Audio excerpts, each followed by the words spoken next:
Well, as you've heard, seen and read, our fish are dying in large numbers on the south coast, and while the government say it's just water temperature or algae, there could be another cause. 4 years ago, one of our most highly regarded oceanographers, Jochen Kaempf, made a chilling prediction that if the desalination plant discharge was not monitored properly, fish would die. Well, for some reason, they are dying. Professor Kaempf joined me in the studio a short time ago. Professor Kaempf, welcome to the program. Thanks for having me. When we interviewed you back in October 2009 about the desalination plant down at Port Stanvac, you said, and I quote, "This will kill marine life." Now we have dead marine life. What are your thoughts now? It's really it's alarming. It is shocking, and I've warned the public and politicians for a very long time that the desalination discharge has the potential risk to develop dead zones in spreading over several kilometers. When you saw that vision of the fish, what was your first thought? My first thought was, why is it so localized? And these are different fish too. We've got whiting and we've got leather jackets and a whole variety of fish. Yep. I mean, they're not all of the same species, are they? Yep. From the scientific point of view, it's always the question is, well, someone says it's the desal discharge, but do we know?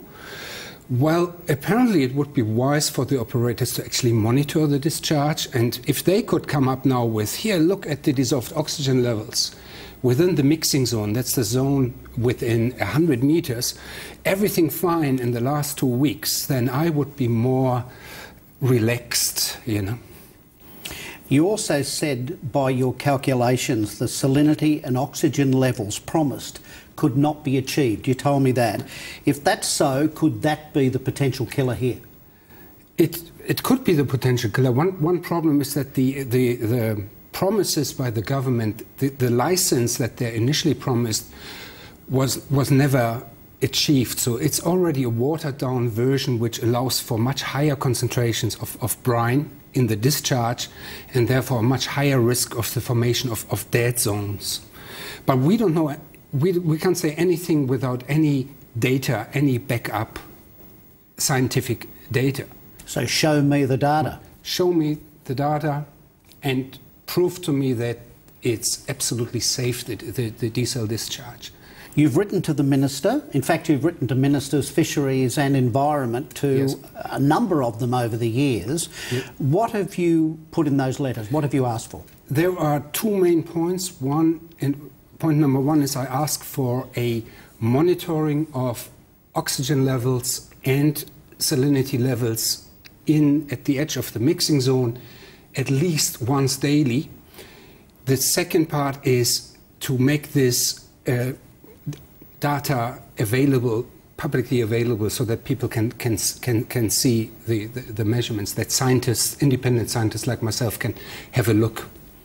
Because they're not doing that, are they? They're not doing that anymore. So they did salinity monitoring over the last 2 years, as far as I know, but incomplete information was released, so I could see that there are some salinity levels going up and down, but I could not find information on when did they actually started the discharge, when did they stop it. There was incomplete scientific information. Thank you for coming along tonight. Yeah, thank you. Well, it's a reality.